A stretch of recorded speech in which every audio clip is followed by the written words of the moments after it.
너무 오랜만에 계시록 설교를 해가지고 그동안 쭉 했던 이야기들을 다시 한번 짧게 나눠보려고 합니다. 요한계시록은 예언서일까요, 아닐까요? 네, 잘 알겠습니다. 제가 이제 8년째 계시록 설교하고 있는데요. 물론 요한계시록에는 먼 미래에 있을 일도 기록되어 있습니다. 그러나 분명한 것은 요한계시록을 예언서로 쓰지 않았다는 데 있어요. 요한계시록 1장 4절인데요. 우리 같이 한번 읽어보겠습니다. 크게 한번 읽어보겠습니다. 시작. 요한은 아시아에 있는 7교회에게 편지하노니. 저자 요한이 편지라고 합니다.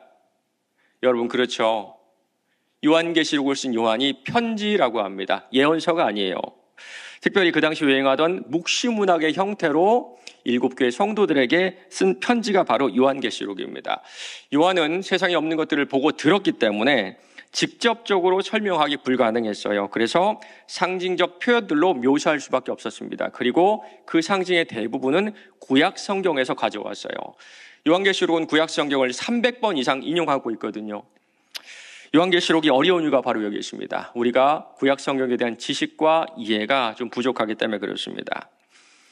그럼에도 불구하고 요한이 편지다 씀에도 불구하고 아닙니다. 저자가 썼음에도 불구하고 저는 믿지 않겠습니다. 저는 그래도 예언서라고 생각합니다. 라고 생각하신다면 그분에게 전 두 구절을 한번 보여드리고 싶어요. 첫 번째 장인 1장 3절과 마지막 장인 22장 7절을 다시 한번 보여드리고 싶습니다. 1장 3절입니다. 이 예언의 말씀을 읽는 자와 듣는 자와 그 가운데 기록한 것을 지키는 자는 복이 있나니. 우리 마지막 장도 한번 볼까요? 보라 내가 속히 오리니 이 두루마리의 예언의 말씀을 지키는 자는 복이 있으라 하더라. 요한계시록의 가장 첫 장에서 강조한 게 뭘까요? 지키라. 요한계시록 마지막 장에서 다시 한번 반복하며 강조한 게 뭘까요? 지키라. 요한계시록의 내용이 7교회 성도들이 살았던 그 시대가 아니라 먼 미래에 있을 일이라면 지킬 수 있을까요? 없을까요? 없죠. 지킬 수가 없죠. 먼 미래를 써놓고 지키라 하는 것은 논리적으로도 맞지가 않습니다. 제가 이렇게 얘기를 해도, 이렇게 8년을 얘기를 해도, 그래도 목사님, 그래도 예언이잖아요. 얘기하신 분들이 계세요. 그래서 요한계시록의 우리나라 최고 권위자인 이필찬 교수님은 이렇게 말씀하십니다. 예언할 때 예자를 미리 예자가 아니라 맡길 예자로 보는 것이 더 좋다고 하세요. 우리가 은행에 돈을 맡길 때 그것을 예금이라고 하잖아요. 예금. 그것처럼 예언은 우리에게 맡겨진 말씀이다라는 뜻이거든요. 예언을 이렇게 받아들일 때 요한계시록뿐만 아니라 성경 전체를 훨씬 더 건강하게 이해할 수가 있습니다. 맞습니다. 요한계시록은요, 그 당시 7교회 성도들이 지킬 수 있도록 맡겨진 말씀이에요. 요한계시록은 그 당시 2000년 전 소아시아에 있던 7교회 성도들이 지킬 수 있도록 맡겨진 말씀입니다. 용이 나오고 짐승이 나온 오늘 말씀도 마찬가지예요. 초대교회 성도들이 일상 가운데 겪었던 이야기들이고요. 그리고 시대는 많이 변했지만 우리가 겪고 있는 이야기들입니다. 특별히 오늘은 대통령이 탄핵된 날이죠. 오늘 말씀을 통해서 이 시대를 분별하고 하나님께서 우리에게 어떤 말씀을 맡기셨는지, 그리고 그 말씀을 어떻게 지켜야 되는지 한번 살펴보기를 원합니다. 사탄은 하늘의 법정에서 성도들의 죄를 낱낱이 고발하는 마치 검사와 같은 역할을 했습니다. 그러나 예수님의 십자가 사건으로 하나님은 더 이상 그 참소를 듣지 않으시고 사탄을 땅에 쫓아내버리시죠. 12장 9절입니다. 큰 용이 내쫓기니 옛뱀 곧 마귀라고도 하고 사탄이라고도 하며 온 천하를 꿰는 자라. 그가 땅으로 내쫓기니 그의 사자들도 그와 함께 내쫓기니라. 사탄 입장에서는 얼마나 화가 났을까요? 그래서 그런지 오늘 말씀은요, 마치 공포 영화의 시작과도 같은 그런 장면입니다. 12장 17절입니다.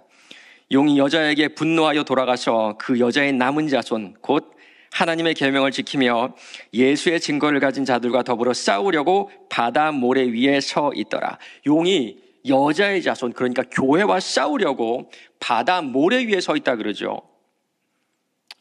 그런데 갑자기 한 짐승이 등장을 합니다. 1절, 2절이에요. 내가 보니 바다에서 한 짐승이 나오는데 뿔이 10이요 머리가 7이라. 그 뿔에는 10 왕관이 있고 그 머리들에는 신성모독하는 이름들이 있더라. 내가 본 짐승은 표범과 비슷하고 그 발은 곰의 발 같고 그 입은 사자입 같은데 용이 자기의 능력과 보좌와 큰 권세를 그에게 주었더라. 외모는 표범하고 비슷한데 손은 곰 같고 그리고 입은 사자 같은데 머리가 7이고 뿔은 10입니다. 참 기괴하죠. 참 기괴하죠. 그래서 여러분 상상이 잘 안 되실까 봐 제가 누군가가 그려놓은 상상도를 가져와 봤거든요. 한번 보여주실래요? 네. 이런 짐승이 우리 앞에 있다면 얼마나 무서울까요? 얼마나. 여러분 처음 보시죠? 처음 보시죠? 그런데 여러분 가운데 구약 성경을 많이 읽은 분이라면 아마 이 장면이, 이 짐승이 낯서지 않을 겁니다. 우리 다니엘서 7장인데 우리 좀 길지만 다 같이 한번 읽어보도록 하겠습니다. 시작. 다니엘이 진수하여 이르되 내가 밤에 환상을 보았는데 하늘에 내 바람이 큰 바다로 몰려 불더니 큰 짐승 넷이 바다에서 나왔는데 그 모양이 각각 다르더라. 첫째는 사자 같은데 독수리에 날개가 있더라니 내가 보는 중에 그 날개가 뽑혔고 또 땅에 들려서 사람처럼 두 발로 서게 함을 받았으며 또 사람의 마음을 받았더라. 또 보니 다른 짐승 곧 둘째는 곰과 같은데 그것이 몸 한쪽을 들었고 그 입의 잇사이에는 새 갈빗대가 물렸는데 그것에게 말하는 자들이 있어 이르기를 일어나서 많은 고기를 먹으라 하였더라. 그 후에 내가 또 본즉 다른 짐승 곧 표범과 같은 것이 있는데 그 등에는 새 날개 넷이 있고 그 짐승에게 또 머리 넷이 있으며 권세를 받았더라. 내가 밤 환상 가운데 그 다음에 본 넷째 짐승은 무섭고 놀라우며 또 매우 강하며 또 쇠로 된 큰 이가 있어서 먹고 부서뜨리고 그 나머지를 발로 밟았으며 이 짐승은 전에 모든 짐승과 다르고 또 10뿔이 있더라. 여러분 똑같죠? 똑같죠? 다니엘서의 내용은요, 앞으로 등장할 큰 나라들, 제국에 관한 내용이거든요. 사자는 바벨론이고요, 곰은 페르시아, 표범은 그리스를 의미합니다. 화면을 보여주세요. 그런데 지금 요한이 보고 있는 짐승은 어떤 줄 아세요? 이 짐승들이 다 섞여 있죠. 다 섞여 있죠. 그렇죠.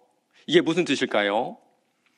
지금 요한이 살아가고 있는 네 번째 제국은 이전에 있었던 세 제국을 합친 것보다 더 큰 권력을 가진 무시무시한 나라라는 뜻입니다. 다니엘도 네 번째 짐승은 무섭고 놀랍고 매우 강하고 전의 모든 짐승과 다르다라고 말하죠. 맞습니까? 1절과 2절에 나온 짐승은 바로 로마 제국입니다.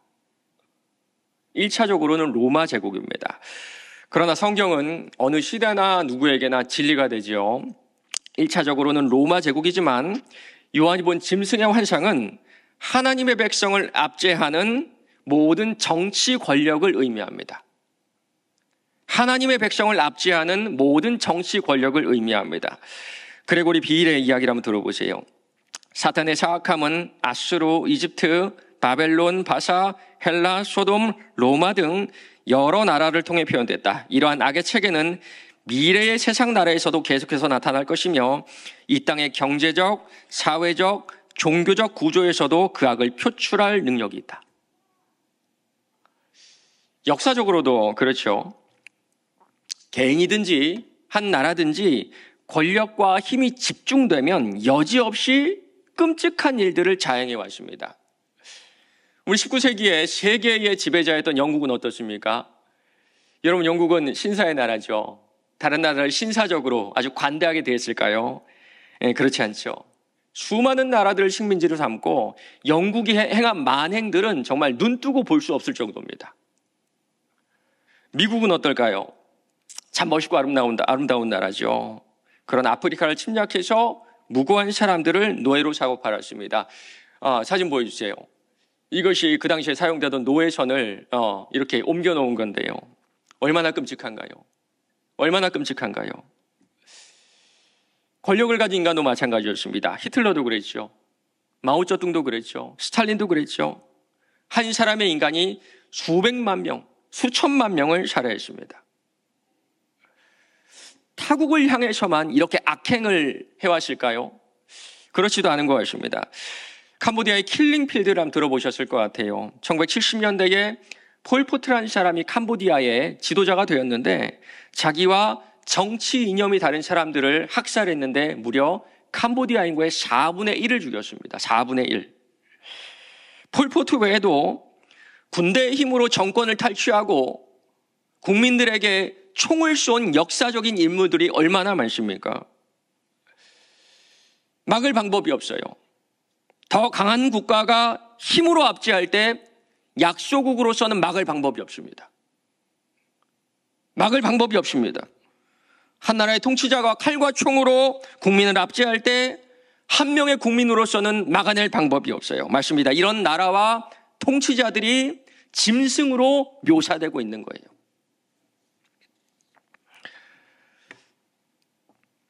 그리고 그 나라와 통치자들의 특징이 3절부터 나옵니다. 짐승의 머리가 죽게 된 것 같았는데 어떻게 됐죠, 여러분? 살아났죠. 살아났죠. 죽었다가 살아났습니다. 죽었다가 살아났다. 죽었다가 살아났다. 여러분, 역사 가운데 죽었다가 살아난 사람이 한 사람이 있는데 그 사람이 누굴까요? 맞습니다. 바로 예수님이세요. 11절에는 또 다른 짐승이 하나가 땅에서 올라오거든요. 1절에 보면 한 짐승은 바다에서 올라오고 11절에 보면 한 짐승은 땅에서 올라옵니다. 용이 하나 있고 짐승이 둘 있습니다. 우리가 아는 무언가가 좀 비슷하지 않나요? 용이 하나 있고 짐승이 둘 있어요. 셋인데 하나처럼 행동하고 그 중에 하나는 죽었다가 살아났습니다. 여러분 떠오르는 게 없으십니까? 뭘까요? 맞습니다. 지금 용은 삼위일체 하나님을 흉내내고 있는 거예요. 바울은 이것이 상당히 보편적이고 평범한 일이라고 말을 하거든요. 그런즉 사람들은 거짓 사도요 속이는 일꾼이니 자기를 그리스도의 사도로 가장하는 자들이니라. 이것은 이상한 일이 아니니라. 사탄도 자기를 광명의 천사로 가장하나니. 예수님의 부활과 승천 이후에 모든 사람들이 예수님을 경배하지요. 지금 사탄이 이것을 따라하고 있는 겁니다. 4절 8절입니다. 온 땅이 짐승을 보고 놀랍게 여겨 짐승을 따르고 이 땅에 사는 자들은 다 그 짐승에게 경배하리라. 허다한 무리들이 짐승에게 경배합니다. 여러분 역사를 돌아보시기 바랍니다. 한 국가가 한 사람이 수백만 명, 수천만 명 자국의 국민들을 죽였음에도 불구하고 사람들이 그 나라와 그 사람을 경배했어요. 21세기는 지금도 변한 것이 없습니다. 얼마 전에 미국이 25%라는 관세 폭탄을 발표했습니다. 너무나 불합리한 조치임에도 불구하고 우리나라는 뭐라고 대항조차 하지 못해요. 2016년에 중국이 한한령을 내려서 한국 문화를 완전히 막았죠. 여러분 기억나십니까? 한국 연예인이 나오는 광고를 다 막아버리고 여행도 제한했어요. 엔터테인먼트 업계, 화장품 업계, 여행 업계가 엄청난 타격을 받았음에도 불구하고 약소국인 우리는 뭐라 대항하지도 말하지도 못합니다. 그들의 힘은 압도적이에요. 말 그대로 압도적이어서 뭐라 대항하거나 말하거나 불합리하다 아무런 목소리를 내지 못합니다. 여러분 개인은 어떤가요? 북한의 김일성일과는 말할 것도 없고요. 러시아, 중국에서도 절대 권력을 가진 한 사람이 국가 권력을 장악했고 존경을 넘어선 경배를 받기를 원합니다. 7절입니다. 또 권세를 받아 성도들과 싸워 이기게 되고 각 족속과 백성과 방언과 나라를 다스리는 권세를 받으니 이것이 바로 신성모독입니다. 또 짐승이 과장되고 신성모독을 말한 입을 받고 또 42달 동안 일할 권세를 받으니라. 42달은 3년 반, 예수님의 초림부터 재림까지의 기간을 상징합니다. 이 기간 동안 사탄은 압도적 권세를 가진 나라와 개인을 통해서 참혹한 일을 만행을 저지르지만 도리어 그들이 경배를 받는 이상한 일이 벌어지게 됩니다. 그리고 경배하지 않는 성도들은 박해를 당하게 돼요. 6절 보세요. 짐승이 입을 벌려 하나님을 향해 비방하되 그의 이름과 그의 장막 곧 하늘에 사는 자들을 비방하더라. 박해에 대한 이야기를 들으면 우리 좀 남의 이야기 같죠? 여러분 정말 그렇죠? 왜 그럴까요? 왜 그럴까요? 미국 남침례교회 해외 선교부 대표였던 그 데이비 플랫이라는 목사님이 있는데 그분은 중국하고 이 아시아 지역의 지하교회를 섬기는 일을 했었거든요. 그분의 책에 이런 기록이 있습니다. 창이란 창은 죄다 두터운 커튼으로 가려져 있는 어둑어둑한 방을 머릿속에 그려보라. 인근의 여러 교회에서 모여든 20명의 지도자들이 맨바닥에 둘러앉아 성경을 보고 있다. 어떤 이들은 몇실미씩 걸어온 탓에 이마에 송골송골 땀이 맺혔다. 그것은 일종의 비밀 모임이었다. 모임이 있다는 사실을 눈치채지 못하도록 도착 시간도 일부러 간격을 두었다. 이들이 사는 아시아 국가에서는 그런 성격의 모임 자체를 불법으로 규정하고 있다. 자칫 발각이라도 되었다가는 재산과 직업, 가족은 물론이고 생명을 잃을 수도 있다. 모임이 시작되고 저마다 하나님이 자신의 교회에 어떤 역사를 일으키셨는지 나누기 시작했다. 교인들 가운데 몇 사람이 붙잡혀갔습니다. 교회 식구들에게 닥친 위험을 설명하는 남자의 눈에서 하염없는 눈물이 흘러내렸다. 다음엔 안쪽 구석에 있던 여자가 말했다. 며칠 전 교인들 집에 정부 관리들이 들이닥쳤습니다. 그리고 가족들을 모두 모아놓고서는 성경 공부 모임을 그만두지 않으면 가진 것을 다 잃게 될 것이라고 협박했습니다. 여자는 기도를 부탁하며 애써나였다. 하루아침에 낭떠러지 아래로 추락할 수도 있는 상황에서 어떻게 교회를 이끌어야 할지 모르겠습니다. 방안을 둘러보니 너나 없이 눈물을 뚝뚝 흘리고 있었다. 그들이 고백한 어려움은 결코 남의 일이 아니었다. 모임에 참석한 지도자들은 서로를 돌아보며 말했다. 기도 외에는 달리 방법이 없습니다. 참석자들은 서둘러 무릎을 꿇고 얼굴을 바닥에 댄 채 하나님께 부르짖기 시작했다. 진심의 속으로 나오는 찬양과 간구가 전부였다. 시간이 흐를수록 그 느낌이 짙어졌다. 그 모임을 지켜보면서 나의 마음은 한없이 낮아졌다. 형제 자매들이 엎드렸던 자리에는 어김없이 눈물이 웅덩이져 있었다. 문자 그대로 눈물바다였다. 하나님이 기회를 주셔서 그날 이후로도 여러 차례 아시아 지역의 지하교회 모임에 참석할 수 있었다. 어딜 가든 목숨을 내놓고 그리스도를 쫓는 그리스도인들을 무수히 만날 수 있었다. 사로잡힐 자는 사로잡혀 갈 것이요 칼에 죽을 자는 마땅히 칼에 죽을 것이니, 지금도 압도적인 힘으로 성도들을 사로잡고 성도들을 칼로 치는 나라가 얼마나 많은 줄 아십니까? 올해 오픈도어 선교회에서 만든 기독교 박해 지도입니다. 보여주세요. 무려 78개국이 박해 지수가 높음입니다. 높음. 극심한 나라가 13개국, 매우 높은 나라가 45개국, 높은 나라가 20개국입니다. 전 세계 198개국의 나라 중에 무려 78개국이 기독교를 박해하고 있어요. 그럼에도 불구하고 우리는 이 요한계시록을 읽으며 이 박해가 아무렇지도 않게 아무 느낌 없이 다가오죠. 데이비 플랫 목사님 이야기를 더 들어보세요. 아시아 지하교회를 돌아보는 세 번째 여행을 마치고 미국에 돌아온 지 3주 뒤에 나는 담임 목사로 부임해 첫 주일을 맞이하게 되었다. 눈앞에 펼쳐지는 광경은 사뭇 달랐다. 예배는 침침한 구석방이 아니라 오페라 극장 못지않은 조명시설을 자랑하는 대강당에서 드려지고 있었다. 교인들은 먼 길을 걸어서 또는 자전거를 타고 오는 대신 수천만 원 하는 차들을 타고 나타났다. 모두들 멋지게 차려입은 채 푹신한 의자에 앉아서 모임을 가졌다. 솔직히 말해서 위태롭고 절박한 분위기라고는 눈꽃만큼도 감지할 수 없었다. 주일이면 늘 그렇듯이 습관적으로 교회에 발걸음을 옮기는 이들이 상당수였다. 더러는 목회자가 새로 왔으니까 보러 가자는 심정으로 참석한 눈치가 역력했다. 생명의 위협을 무릅쓰고 찾아온 이는 눈을 씻고 찾아봐도 없었다. 만일 지금 제가 전하는 이 말씀을 북한의 지하교회 성도들이 듣는다면 아마 그들은 성경을 부여잡고 통곡하지 않을까요?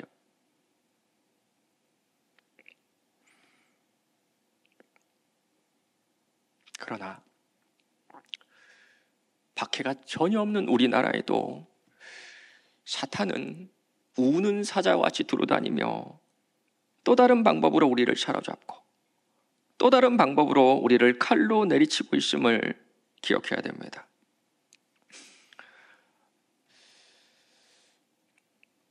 전 세계를 대상으로 당신의 삶에 무엇이 가장 의미가 있느냐고 질문을 해서요. 대부분의 나라는 가족입니다. 대부분의 나라, 거의 다 가족입니다. 전 세계에서 유일하게 돈이라고 대답한 나라가 바로 우리나라 대한민국이에요.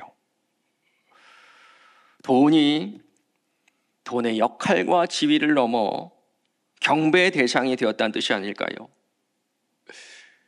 돈이 우상이 된 우리나라의 가정이 얼마나 많이 망가져 있는 줄 아십니까? TV를 봐도 망가진 가정을 주제로 하는 프로가 얼마나 많이 생겼는지 몰라요. 예전보다 아이들이 키도 크죠. 몸무게도 많이 나가고 교육 수준도 훨씬 더 높습니다. 그러나 마음이 건강하게 자란 아이들이 얼마나 되는지 모르겠어요. 저는 이 아이들이 어른이 되는 그때가 너무너무 두렵습니다. 어른들은 존경을 받지 못하고 삶의 존엄성을 지키지 못해요. 우리나라는 전 세계 자살률 1위의 국가입니다. 그러나 그중에 압도적으로 높은 것이 노인 자살률입니다. 노년층이 자살을 선택한 이유가 바로 빈곤입니다. 빈곤. 명확하게 보이지 않지만, 우리 눈에 다 보이진 않지만 무언가 거대한 힘이 우리가 사는 이 대한민국을 휩쓸어가고 있음을 우리 모두가 느끼고 있을 거예요. 예수 믿는 우리도 여기에 포함되어 있지 않나요? 여러분의 가정은 건강하십니까? 여러분의 가정은 건강하십니까? 여러분의 아이들은 몸과 마음이 바르게 건강하게 자라나고 있습니까? 여러분의 부모님은 존엄성을 지키며 노년의 시간을 보내고 있습니까? 우리나라엔 더 이상 물리적 박해는 없어요. 그러나 돈에 사로잡히고 돈의 칼에 베이는 일이 예수 믿는 우리의 인생에도 있다는 사실을 그 누구도 부인하지 못할 겁니다. 한 사람이 두 주인을 섬기지 못할 것이니 혹 이를 미워하고 저를 사랑하거나 혹 이를 중히 여기고 저를 경히 여김이라. 너희가 하나님과 재물을 겸하여 섬기지 못하느니라. 겸하여 섬기지 못하느니라. 겸하여 섬기는 것이 불가능하다 말씀하셨는데, 어쩌면 우리는 주님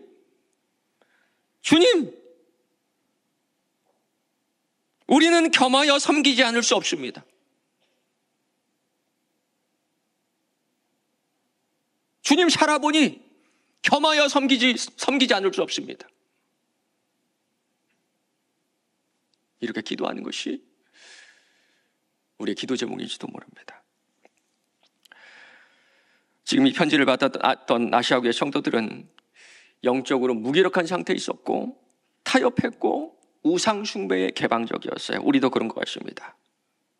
그 당시보다 더 무력했고 더 무감각하고 더 많은 우상을 섬기면서도 알아차리지 못하고 있는 것 같아요. 이런 우리에게 하나님께서 귀를 열라 말씀하시는 겁니다. 누구든지 귀가 있거든 들을지어다.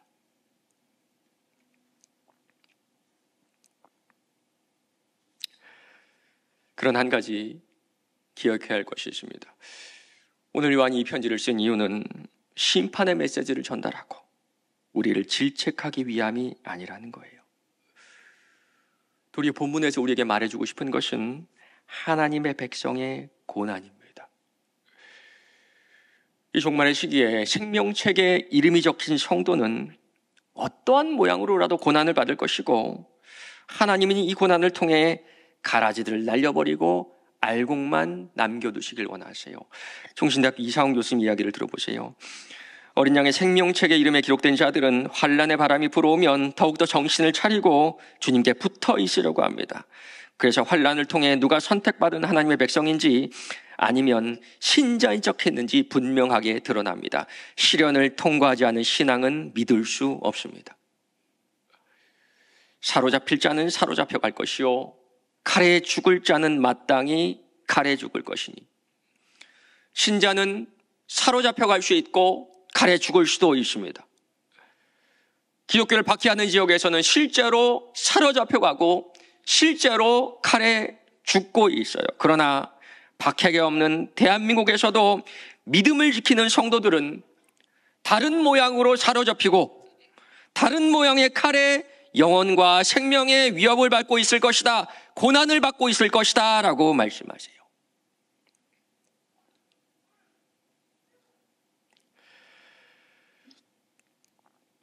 그렇다면 이 종말의 시기에 우리에게 필요한 것은 무엇일까요?